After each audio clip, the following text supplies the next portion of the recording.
The iPhone 15 Pro and Pro Max made their debut at Apple's annual fall event on Tuesday.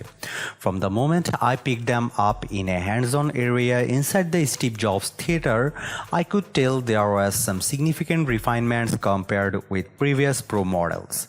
The iPhone 15 Pro and Pro Max are made with titanium instead of the stainless steel found on last year's iPhone 14 Pro and 14 Pro Max, and as a result are noticeably lighter.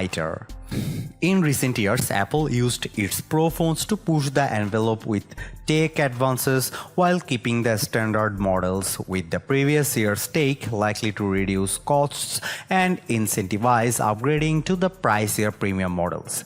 That's proved true with the standard iPhone 15 and 15 Plus, which get last year's 14 Pro perks. The iPhone 15 Pro and Pro Max carry on this tradition, and since rumors of an iPhone 15 Ultra were unfounded, these are Apple's most advanced phones yet. The iPhone 15 Pro and Pro Max have slightly rounded edges, which feels better in hand. Mind you, I had about 30 minutes to try them out in a very crowded demo room, but the lighter weight and less bulky feel left a positive impression. The new Pros have thinner bezels for slightly more glass on the front screen, which are still 6.1 inches for the iPhone 15 Pro and 6.7 inches for the iPhone 15 Pro Max. As for colors, the iPhone 15 Pro and Pro Max come in 4 metallic hues: traditional black and white titanium, as well as a blue titanium and a natural titanium with a gray tone. The iPhone 15 Pro starts at $1,000 while the iPhone 15 Pro Max starts at $1,199, while the Pro Max is pricier than last year's $1,099 starting price for the iPhone 14 Pro Max. The new iPhone 15 Pro Max starts at 256 GB, double as its predecessor's internal storage. Pre-orders for the iPhone 15 Pro and 15 Pro Max start on Friday, and the phones will go on sale in Apple stores and online next Friday, September 22. Now let's talk about design. That's what I said to myself when I picked up the iPhone 15 Pro Max. Thanks to the new titanium design, Apple shrunk the weight from 8.5 ounces on the iPhone 14 Pro Max to just 7.8 ounces on the new Pro Max, and it makes a substantial difference when holding this device. In fact, it's so light you might decide to upgrade from the 6.1-inch Pro to get the Pro Max's bigger screen. The titanium bands also have a cool brushed metal look to them as opposed to the more ostentatious stainless steel rails on the previous Pro Max. Another plus for the new iPhone 15 Pro Max is that it sports the thinnest borders yet on an iPhone, so the 6.7-inch display seems even more immersive. I played around with all the color options: black titanium, white titanium, blue titanium, and natural titanium. The blue model pops most, but the natural model has more of a futuristic vibe.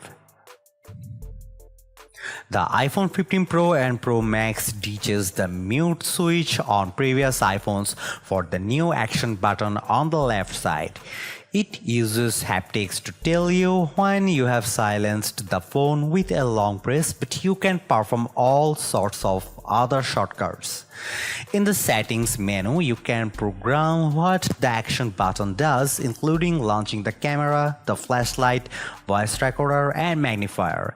And you can even customize what the button does via the Shortcuts app. My only complaint is that you can't map more than one shortcut at a time. For example, why not launch the camera with one press and flashlight with a double press?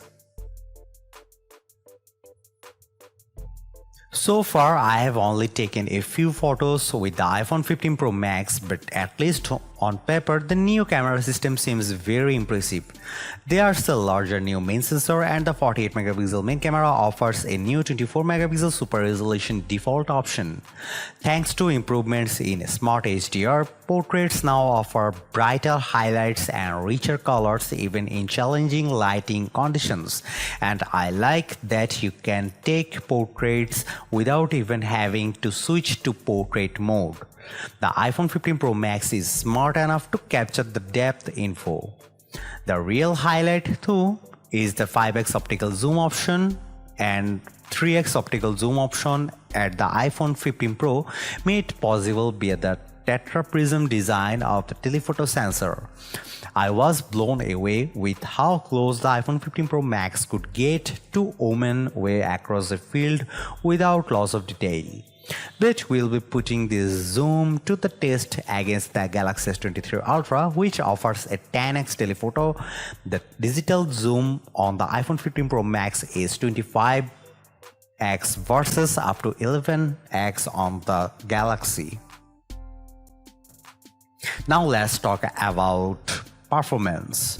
The A70 Pro is the world's first 3nm chip and it means business. Apple is making the biggest noise about the new 6-core GPU, which is up to 20% faster and enables hardware accelerated ray tracing in games.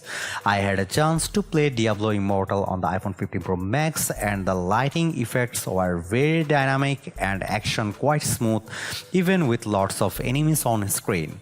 The CPU inside the A17 Pro is 10% faster and the neural engine is up to 2x faster, which can help with features like autocorrect and personal voice in iOS 17.